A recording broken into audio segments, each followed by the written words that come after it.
Briefly, what I'd like to inform you is that we have 3 greening exercises that we're carrying out on the Expressway.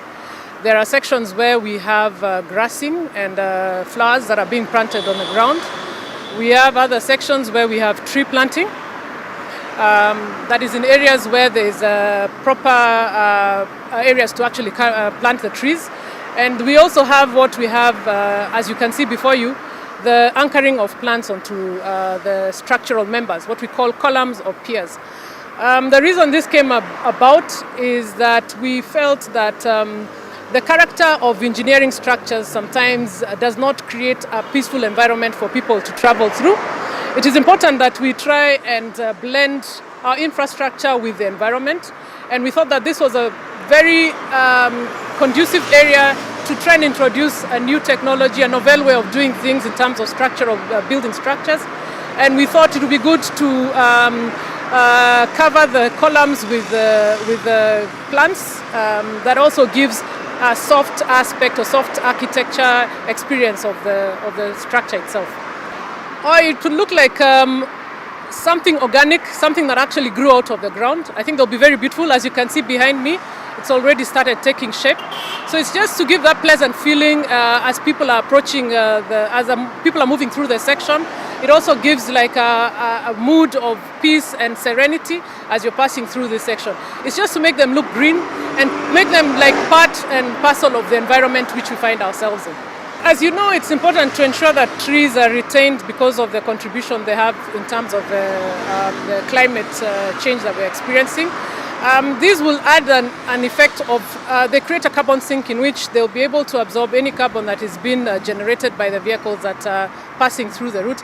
And again, as I say, it's also important for the peacefulness and the ease, the serenity that it creates as people use this particular road. It also helps to give them a better mood as they're passing through the section. During the operations period for the project, for this particular expressway, the operating maintenance contractor will be responsible for it, or the concessionaire as we call them. And they'll continuously water the plants and replant them where need be, where the plants need to be placed. So there'll be a team that is already in place, that has been set up, and their full responsibility is to deal with all the landscaping works that has been done on the ground, and also the landscaping that has also been captured on the columns. Well, the plants, as you can see, they are pockets and porous. They're actually porous fixtures, so the water can drain down the face of the pier.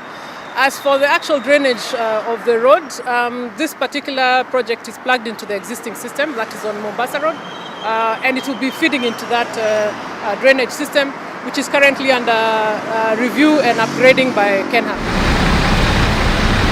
Well, we have tree planting that is also taking place. We have about 3,500 trees we'll be planting. Some of them are on site. The section between JKIA to Cabanas and onwards, where there's space for tree planting, we'll plant trees.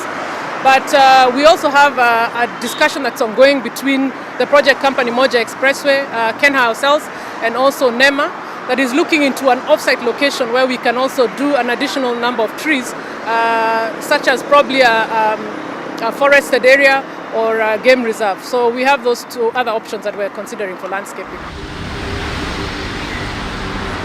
Well, I wouldn't go into the intricate nature of it all, but just to say that it's in 3 mechanisms. The first mechanism is to provide a supporting structure on the column. The second one is now the pocket within which you fix onto the column. And then third, you have the pots within which now the plants will be planted and the plants are put into those supporting mechanisms. So there's the support module, which is what is fixed directly onto the column. There's the planting module, which will be the one that holds the pots within which the plants will be placed. Yeah. As you can see right across the road, these are plants that are local to Kenya. And so they're regular plants that you can find all over. And they're those that we think will be able to stand the test of time, as long as, of course, they're manicured and correctly taken care of during the period of maintenance. These plants will be watered every 2 days, and what we'll adopt in the interim is more of a manual approach to watering the plants, which is using a water bowser with enough pressure to water the plants using a hose and pipe. But we're also looking into other mechanisms that can be fit into the structure that may have like self-sustaining watering of the plants as they grow over the period of the concession.